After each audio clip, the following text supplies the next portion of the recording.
Five common mistakes when in sales. Let's go. Whoa, that's not right. A little better. All right. Problem 1, ignoring mentorship and feedback, right? Let's say you play a sport, right? And you're in this sport, and then let's just say football, for example, or basketball, right?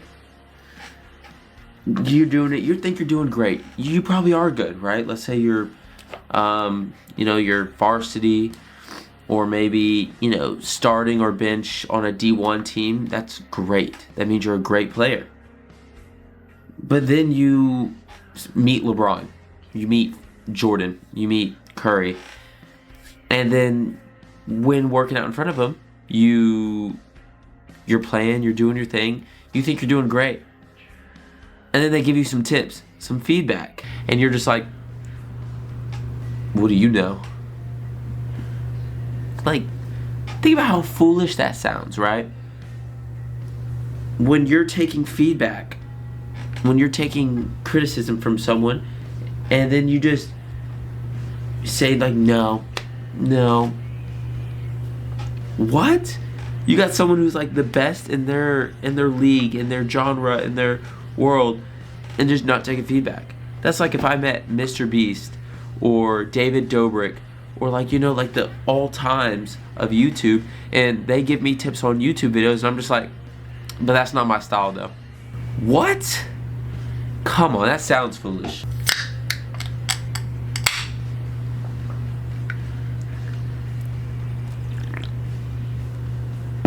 Gas. I just spit. I think I just spit. My fault.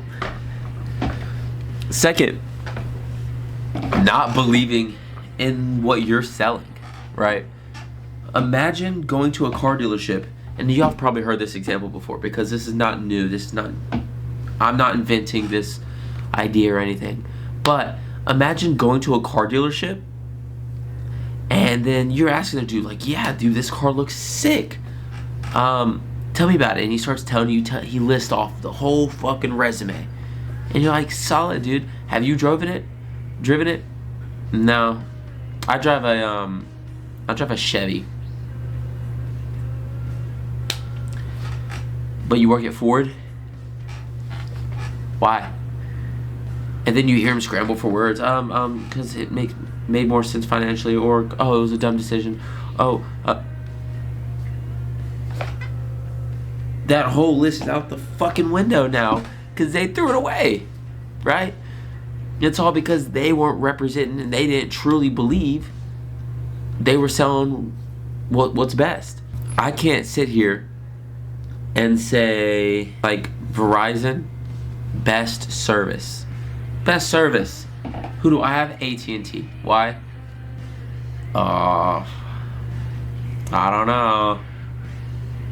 know. Like, I don't know. Sounds foolish too.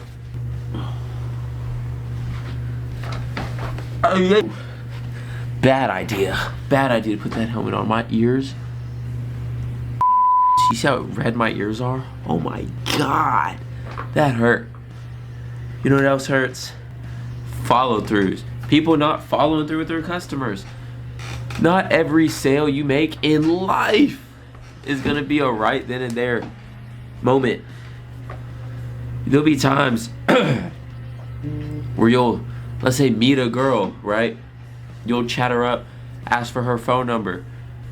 You don't have to plan the date right there. You don't gotta do it all right there. There's levels. And there's levels in sales where you could just be given a quote that day, but take down their number. Build a connection. Do the steps you can that day to get the sale in the future. And it's the same thing in dating. It's the same thing in sales.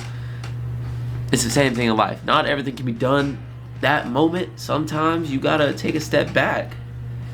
Get what you can. Take the small victories before you go in for the dub.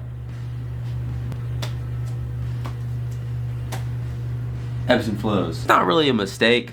I'm gonna put this in the honorable mention category. But there are ebbs and flows in traffic, in sales, and as I will resort back at all times in dating. You'll have times conversations are good. You'll have times where, you know, things are going great. You got dates planned, conversations are fire, response times are good, everything's good. And then you'll have times where it bounces back at you, and then you're like, whoa, what happened? Things are going so well. Does she not fuck with me no more? Is this shit not gonna work out? Bro, it's just ebbs and flows. Things are gonna happen. Slow days are gonna happen. But if you turn those slow days or bad customer swings, or if you turn that as a direct result of you being a bad salesman, it's gonna turn to shit. You're gonna be mad at yourself. It's gonna be dumb. So honestly, just relax. Look at the long term, right? If you go from a regular, you know, maybe not sales job, but good job, and you're making, let's say, $50K a year.